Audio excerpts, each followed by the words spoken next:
president of Merkers.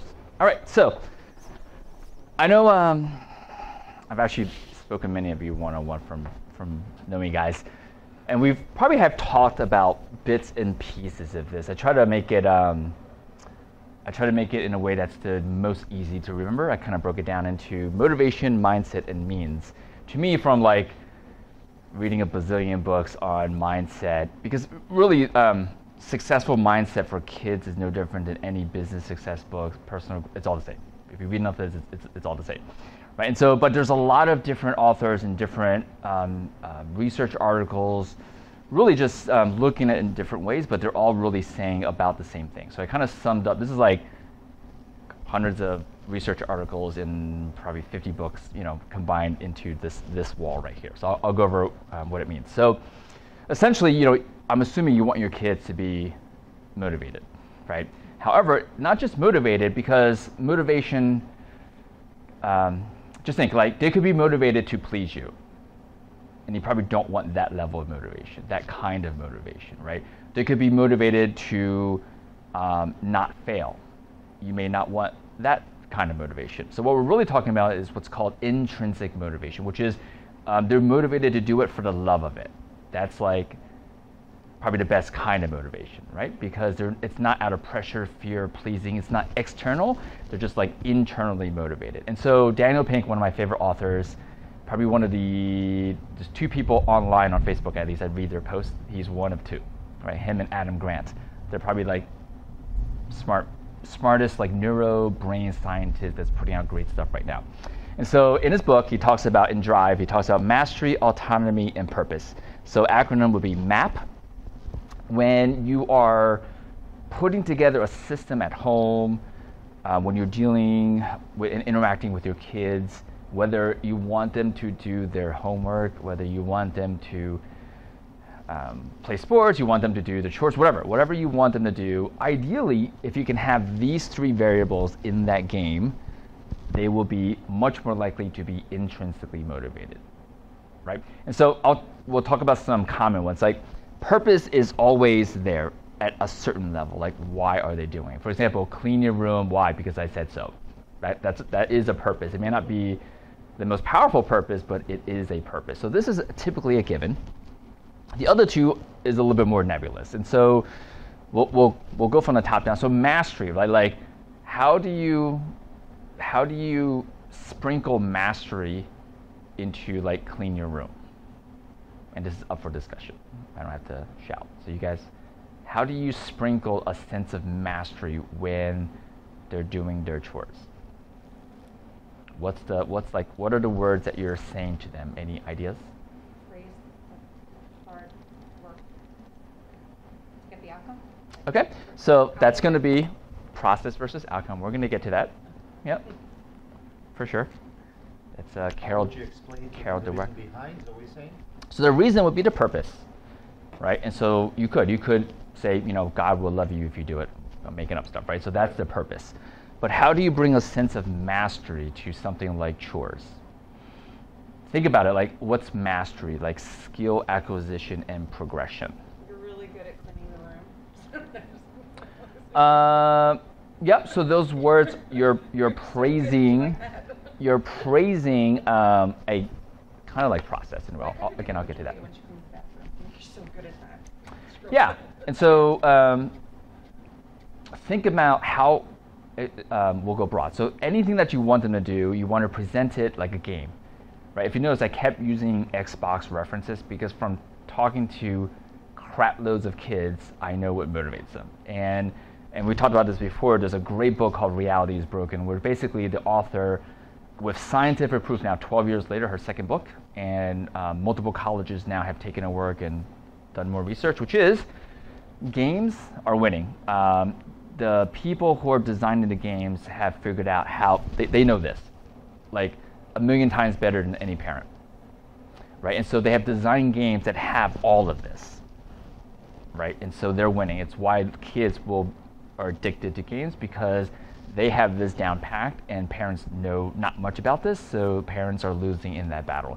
So the goal tonight is to be like, how can you level the playing ground so you know exactly how to design life the way the gamers and the game designers have designed games. And so every game you level up. Right? Like think about every game, you always go to the harder level. That's mastery. So when you plan out whatever you're trying to get your kids to do, make sure you have in this game design, you guys are the game designers for your kids. And so the analogy I always say to my patients, my staff, and my kids, my entire management parenting style is, I'm the game designer, I'll set the game design, and you guys move the pieces. And so as you guys are designing the games and girls are designing the games for your kids, think about how do I get them to level up? If we apply this to cleaning your room, right? So we can be playful with this. We can say, clean your room in 5 minutes. Actually, we'll go the other way. 50 minutes. We'll give them lots of room, right? Super slow, 50 minutes. And if you can do it in 50 minutes, this is the outcome or reward. We'll go super simple.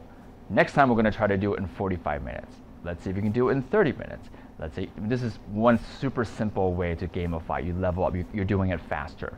Another way to do it is you start off with like one corner of the room and say, all right, once you've mastered that, now you can clean, we'll just use percentages, 25% of your room. Now you're going to work on half of your room. Now you're going to work on 75% of the room. And now you're going to work on 100% of your room. That's another way to level up. Does that make sense, right? So there's many variables you can play with to level up. You could say the quality of it, right? You could say, oh, great, all your stuff is off the ground, but they're basically just all bunched up in one pile. This is how one of my daughters cleans sometimes. And so I'm like, there's a whole nother layer to that, right? Now you can put things organized back onto where they go instead of just like shoving it away into one section, right? And so you can level up. And so there's a way to word it to them where it's instead of like, oh, that is not done right, you just say, great, you're at this level. How can we level up? Does that make sense, right? So you just turn it into a game. And what's awesome about this is that language pattern co-creates instead of takes the means, which I'll get to. Right? So you want to make sure you have mastery in place. And so after mastery, the other tricky one is autonomy, right? So a lot of times when we tell our kids what to do and they don't have choice, they don't have autonomy. So you got to make sure you somehow have some way when you design this game that they have a choice. Just think, when you play Pac-Man, there's no pre-routed thing that says you have to go here first and go there first. It's like you have the freedom to go wherever you want in Pac-Man, right? And so same thing, when you design a game of life for your kids, whatever task you want them to do, you want to make sure that there is a sense of autonomy of choice. Does that make sense? So we can apply this to cleaning room. We can say, you could clean your room Monday or Tuesday. That's a sense of choice, right? As long as you clean your room this week, doesn't matter when, you get blank, right? That's a sense of autonomy. They're just, easier examples, but there's many, you can be pretty creative with autonomy, right? So making sure you have mastery, autonomy, and again, purpose. Now we get back to that. Obviously, the more powerful the purpose, the better. The lowest form, and there are certain situations you do need to say, like, it's because I said so, for sure, as a parent, right?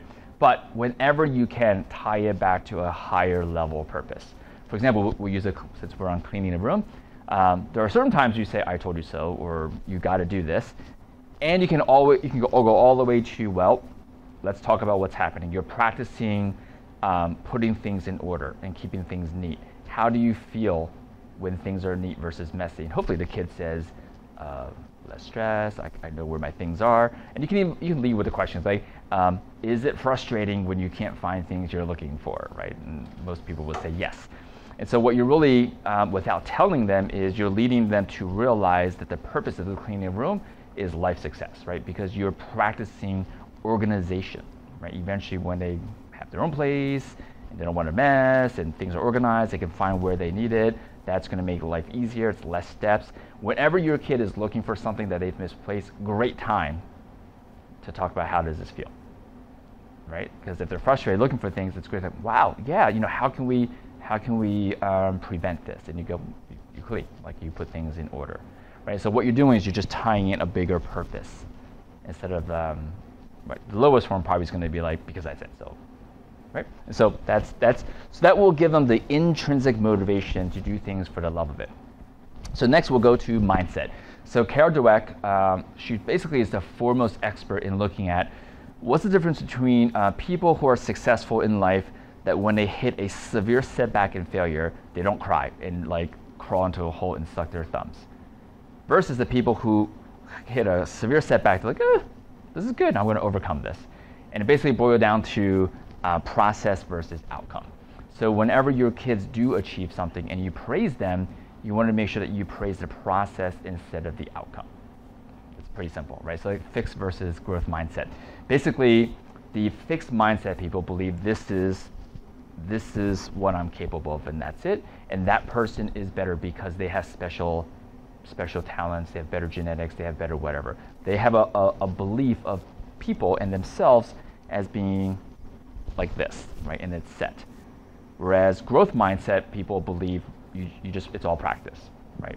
And so how you instill the growth process mindset is whenever they achieve something, like they clean the room, instead of saying, wow, you did a great job, you can say, wow, I love how you took your time to put the things away.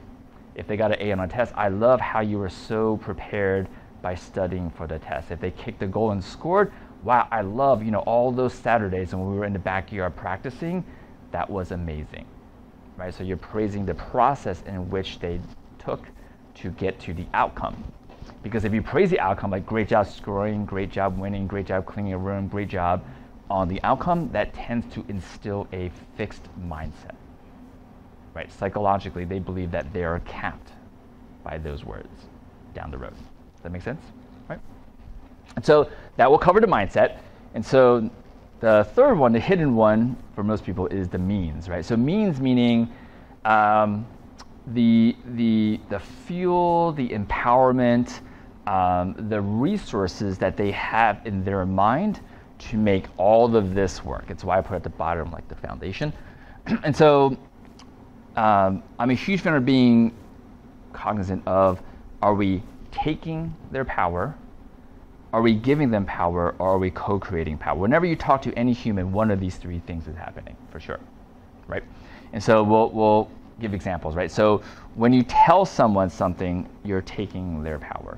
When they tell you something, they're taking your power, and they're taking your power, but they're giving it to you. Does that make sense? Like if I say, you need to stretch 5 times a day, right? I actually just took your power away, but I gave some to you. In other words, you did not grow your own power, right? Because if you grew your own power, you'd be like, Steve, I think I'm going to stretch because I want to be flexible, and I think I'm going to do it 5 times a day. That'd be like, awesome, you came up with it, right? And so you're either give or take, right? So it's an exchange of power, which direction is flowing. Think of it that way. And then the last is co-creating, right? So if we both sat down and said, Romeo, let's come up with a game plan together on how can we restore flexibility, right? And we kind of co-created that, and that would be this. And so when you're talking to your kids, ideally we want to make sure you're in this as much as possible. Again, it doesn't mean that this is bad, right? Because if they're like playing with explosives, you're not going to be like, well, let's talk about it. You're probably going to be like, put that down, because you're probably going to blow your hands apart, right? So don't think that I'm saying this is bad. I'm just saying try to have a balance, because if you're in any one of these in excess is not helpful. That's the other way to look at it. It's just recognizing that these three exist and you want a balance of these three, right? So this is a little bit nebulous. Does this one make sense? Of course, yes, it does. Yeah, right. And so like, if you're any one of the kids, let's say we'll use the cleaning room example since that's popular. So on one hand, you could say you have to clean room tonight. That would be like obviously taking your power. Versus, hey, what would you like to do tonight? And your kid goes, I think I'm going to clean my room, right? That'd be amazing, right? Versus, hey, what do you think is an activity we can do tonight that we can practice for your organization skills? I'm just making up stuff, right? And then you guys come up with something, and part of it is like cleaning the room. That would be co-creating. So that's an example, right? So you can apply that to any situation where questions is one of my favorite. Questions tend to co-create the best. And I actually like this. That's why I put it on the bottom. You would think giving is the best, but actually I think co-creating is the most helpful. The reason is you both benefit, right? Because you both actually get some power out of it, right? Because this is either or. One of you is getting power and one of you is losing power. This, you're both getting power when you co-create. And really, if you think about it in life, there are many times your kids will probably not be in a profession where they work isolated in a lab. They're going to work with other humans. So their practice of co-creating stuff is huge, right? That's a huge life skill. So I'm a huge fan of using questions to co-create. And luckily, we are at this point, I think, and most of the kids there at that age, you guys are smarter, so you could ask questions to lead them to a certain outcome that would still be better than just telling them. Even though because you're smarter, you can ask questions in a way to kind of get them there. And luckily, most of the kids in there at this point won't quite know what's up. So they're young enough. Yeah. I mean, most really, if you just look at neurodevelopment, most people, if you know this game, they won't know until the like mid-20s, right? Just because, I mean, especially for example, boys, like your logical, cognitive, analytical brain doesn't even fully develop until like early 20s. So you all have a brain structural advantage over your kids, right now. Right, so these are the three, right? So these are the main three. And if you just put this into practice, your kids for sure will have the mental skills, at least on a daily practice, to succeed in life. And part of our goal, like when Gary right now, he's basically brain tricking them. He's having them do a physical activity, then he's going to give them something along the lines, one of these, and he's going to have them do the physical activity again, and they're going to experience the change just by cognitively thinking and perceiving things differently, right? And so that's to me, like even in physical therapy, if you've all been in PT before, so many times when we do the actual activity here, to me it is just a tool. Sometimes I'm just using it to impart elements of this into your lives, basically, like the example, right? And so because this is, if you break down all the books out there on life success, basically this is it. Everything is just a derivative, and some books will like combine some of these, but this is it. Once you have this in place, you're golden, right? Because think about it, intrinsic motivation, I'm doing things for the love of it. I can handle any failure and setback and overcome it because I recognize I can improve as a human. Oh, I am empowered. That's basically that. Right? Any questions? What are the picture of the last one? Yeah, it's pretty good. Yeah, and it's just a practice. If this, for some of you may have read some of these books, some of you may not have, and it's just a practice. This is not a light switch. I'm not expecting, right, like, all right, now I'm going to be all up in this 100%, and that's why I recorded this. I'm going to make this available because you can always go back and watch it. And what I would recommend doing is pick an element of this, and for the next 2 to 3 weeks, practice it. Whichever element you feel like you are, interestingly, already the most practiced. We're going to work backwards. You would think I would pick like the weakest one and practice that. Actually, I'm recommending whichever one you feel like you're already the most practiced. I actually want you to start there, because it won't seem as daunting because you're already pretty practiced at it, right? Get the early wins, get this under your belt, and then kind of work on some of the other ones. But I wouldn't try to do everything at once. It's better if you just go, I'm going to maximize autonomy this week. I'm going to start giving them choices and all that stuff, and practice that. I wouldn't be like, let me autonomy, but let me make sure we co-create. Or let me make sure it's a lot. It can be, even though I simplified it. So I would recommend just chunking it down and practicing a few things, just because there's neuroscience showing your brain just actually will pick things up faster that way. Right. So I know we have some time. I think they're not ready yet. Any questions at all? Case examples, scenarios. So if we take it down to like Yep. actual sports and Sure. motivation. So Yep. I have Jordan Yep. do in the basement. He does it's called where you do multiple exercises at the same time. like losing thought right now. Multiple activities at the same time. Uh, Almost like a circuit? Circuit. Mhm. That's the word. Got it. Thank you. Yep. Right. Yep. So having to do circuits, Yep. and so I should come up with different types of circuits, let him choose Mm-hmm. which circuit Autonomy. to do. Right. So that's the first thing I'm thinking right And now. you could, this completely arbitrary, right? You can say, this circuit's at level 7. We want to get to level 10. Right. Now you have mastery. And then, for example, I talk about how we have that pegboard, Mhm. which is real hard. Mm-hmm. Don't let him complete the full maybe pegboard so I Mhm. can level up. Is Mhm. that word? Or if he does complete it, you can time it.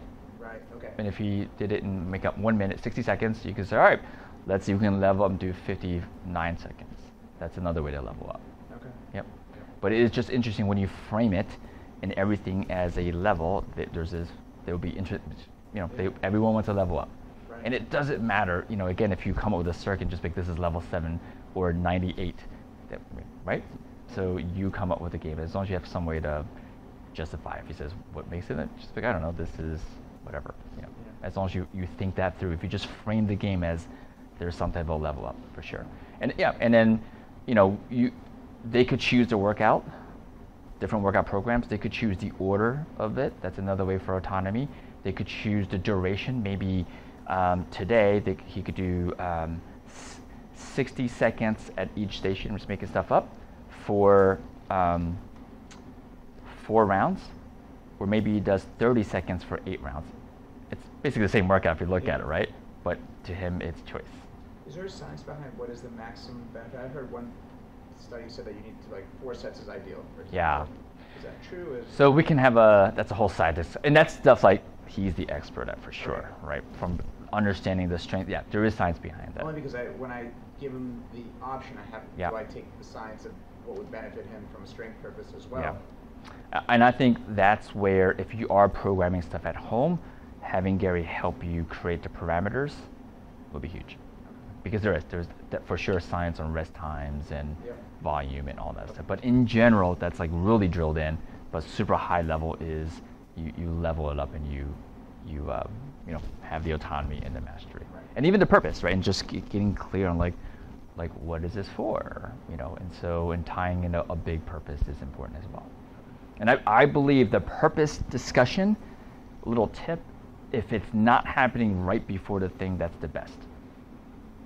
The timing of the purpose, because if it happens, for example, right before you train, you talk about the purpose, it comes across like you're just trying to get them to train. Right. But if you talk about it, I don't know, like one day when you're walking in a park, it doesn't come across like you're just trying, right? So the timing of the purpose talk, my tip is don't do it right before the activity. Like right before you want them to clean the room, not the best time to talk about purpose, because they're on defense, right? They're like, you're just trying to sell me to do it. But if you talk about another time, a week before, a month before, maybe at the movies, like you just saw the Avengers, and you're talking about, hey, room cleaning, just segue to that. They're not going to be like, you're just trying to get me to clean my room because you just saw a movie, right? Again, which we can outsmart them, right? So the timing of this discussion is huge. I would not do this right before said activity. Lots of defense happening. Great. Yeah. Anything else? Any specific case scenarios? Anything? Yeah. Maybe a little bit different than. Yeah. So, with my children, their sports that they play, Mhm. they're really motivated. Yep. Doing it with their coaches. They want to be the best, be better. They want to win. And if it's something organized, Mhm. they're doing it. Mhm. But then if it's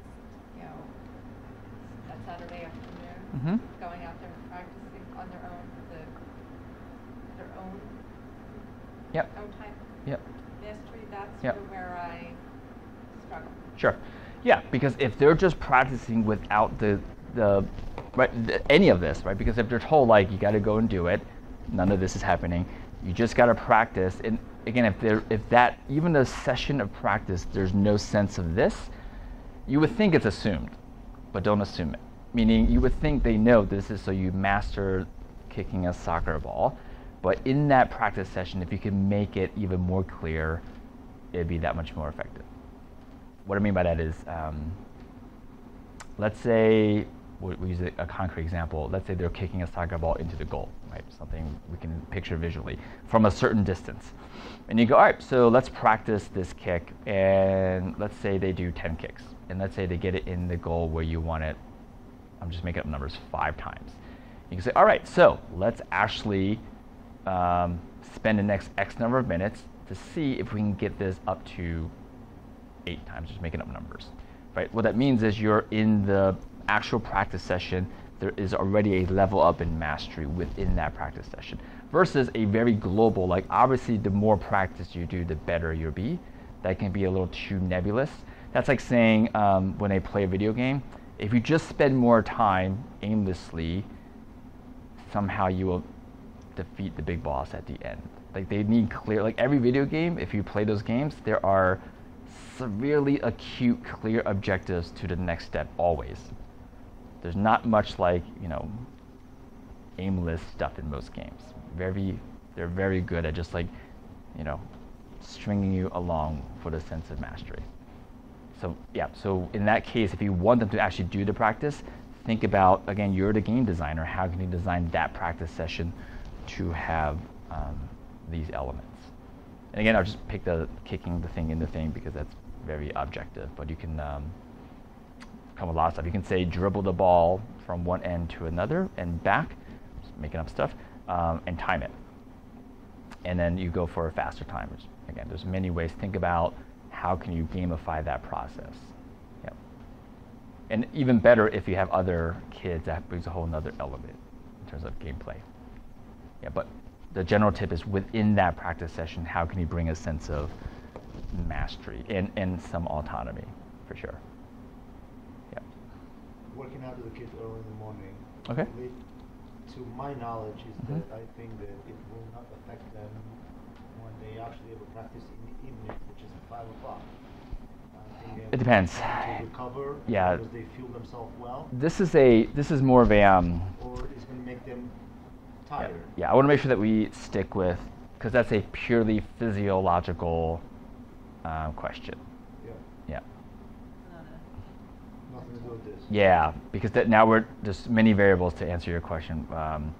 Stress levels, nutrition, lots of stuff goes into that. So there's no clear-cut answer of yes or no to that, and it is not a mindset thing. It depends on how.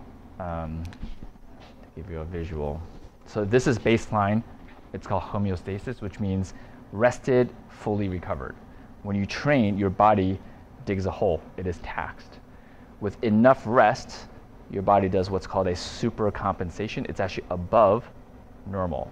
And then ideally, you train again at this point, you dig another hole, and you supercompensate. And now your baseline has increased, and this is the supercompensation. And you repeat. This is athletic progression. If you train too early, let's say you train again here or practice or do something here, then obviously you dig a deeper hole. And you don't even come up to baseline because you're training again. You dig a deeper hole. If you train, there's some people that do this. This is a plateau. Some people train too often and too intense, and this is overtraining. Right? And so this is the visual way to explain. It depends. It depends how fast are you recovering. Like, does someone who is taxed here, is the slope of recovery here, or are they getting pulsed with a magnetic mat? Are they getting sensory deprivation? Are they taking sports supplements? If they're doing all that, they're going to recover like this. They're going to recover much sooner and much faster versus they're eating Doritos, playing lots of video games, they're stressed, they only sleep 5 hours a night. They're going to recover like this. Right? And so it would take much longer for that person to recover versus someone that's maximizing sleep and taking supplements and doing all kinds of healing stuff. And so to answer your question, we don't know unless we literally had to sit down and map out the kid's behavior for the last month or two to answer your question. So it would be beyond the scope of Going this. back to that, this Yeah. one experienced something which I believe was right below that. Kofi gave usually wait for me, Mhm. both of them, what Mhm. we're doing as far as working out. Mhm. This morning he said, I want to do this. Okay, you lead it. Yep. And he did it on his own. Yeah. The whole thing. And Great. I did not take it away. Even Great. though I wanted to correct him, I really gave him, felt good. I Yep. can tell that Sure. he enjoyed it. For sure. Yeah, it's and you know, part of all of this is really like, you know,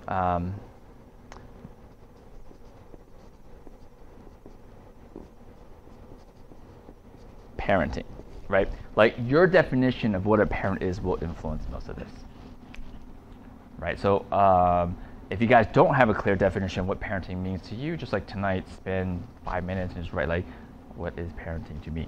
Just kind of write down, right? It'll be super clear because, for example, if parenting to you is like, I want to protect my kids, then you will create scenarios where they need protection, right? So you're literally your exact definition of unfiltered, like don't just write without thinking this is good or bad, just whatever comes through will be huge because it will give you very clear insight as to how you're interacting with them because your subconscious definition of parenting dictates most of this. And really, these are, I mean, I didn't, because this is a whole, like, this is probably like a 2-hour lecture. These really are just tactics. This is really the root. This is the root cause, right? And so just think if your definition of parent was, I create discomfort and chaos for my kid, so they are well practiced for life, you actually would constantly be like messing up their room, dumping over their weights, like you literally would create chaos for them because you are trying to prepare them for life. All right, versus protection, like I want to make sure my kids are always taken care of, you will micromanage for sure, right? You will do everything for them anywhere in between. So your definition of parenting will definitely influence this dramatically. And then once you have this on paper, then really writing out a definition of parenting that is the most helpful for you, what you believe is best for your kids, and that's going to be different, right? Will be helpful. Yeah, for sure. All right. Do they use they have map testing at school? Is that the same? No, okay. I wasn't sure if that was Yeah. like the same analogy. Like if teachers in schools knew these things, it would be amazing. They don't. Yeah. But it's a book. Drive. Yeah, the book's called Drive by Daniel Pink. Huge. Okay. Because I swear I heard this Love that before, book. but maybe it was in a workshop that I had at work. Yeah, You know, no. I'm sure- no, you don't. No, like, not. I mean, with retail, because they used to go into all this. Kind Possibly in retail, businesses Yeah. would know this because that was the target audience. It was part of business, huh? Yeah. The- Yep. But not schools, like traditional. Yeah. Not school, her No, work. but my work. Oh, got it. I'm talking about my. Got it. I thought you meant like scholastic school for No, kids. Yeah, no. yeah. I know Sure. I've Yeah. gone through Retail, that but yeah, his before. target audience was businesses, managers, right. entrepreneurs. Even though it is like a parenting book, basically, right? So and interesting. There's some companies that send their employees to parenting class because parenting and management it's the same thing. Exactly. I mean, this applies. It doesn't matter if it's the person's 3 years old or 30 years old. It's the same psychology, same thing. It's just, you know, right now is a very, you know, the brains and their thought process are very malleable. Like we have a lot more influence now than, you know, obviously a 30-year-old. But 30-year-old, it just, you know, takes, really this is the biggie, right? The 30-year-old, this will be a little bit tougher to start to mold. Because if they already have a fixed mindset, it takes a little bit more work to get them out of that. Yeah, from doing this long enough, this is the toughest one when they get older.